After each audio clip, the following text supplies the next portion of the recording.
भागवत गीता यथारूप। इस प्रयास में ना तो हानि होती है ना ही हास, अपितु इस पथ पर की गई अल्प प्रगति भी महान भय से रक्षा कर सकती है।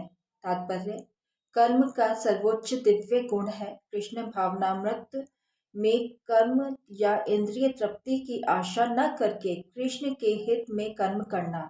ऐसे कर्म का लघु आरंभ होने पर भी कोई बाधा नहीं आती है, ना कभी इस आरंभ का विनाश होता है।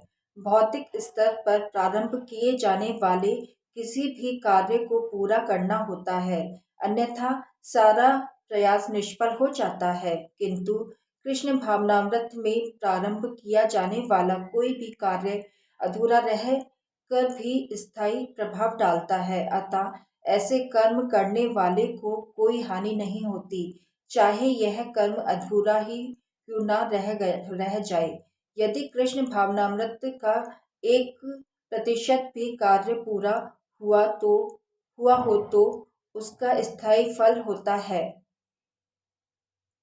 अतः अगली बार 2% से शुभारंभ होगा। किंतु भौतिक कर्म में जब तक 100% सफलता प्राप्त न हो तब तक कोई लाभ नहीं होता। अजामिल ने श्री कृष्ण भाव श्री अजामिल ने कृष्ण भावनामृत में अपने कर्तव्य का कुछ ही प्रतिशत पूरा किया था, किंतु भगवान की कृपा से उसे 100% लाभ मिला उसे किंतु भगवान की कृपा से उसे 100% लाभ मिला। यदि कोई अपना धर्म छोड़कर कृष्ण भावनामृत में काम करता है और फिर काम पूरा न होने के कारण नीचे गिर जाता है, तो इसमें उसको क्या हानि।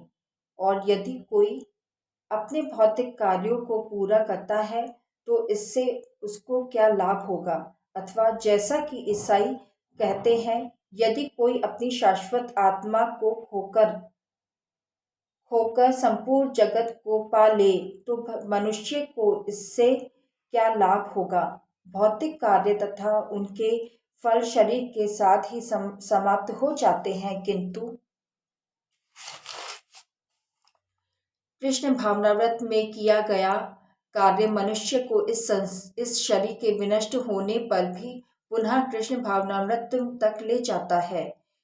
कम से कम इतना तो निश्चित है कि अगले जन्म में उसे सुसंस्कृत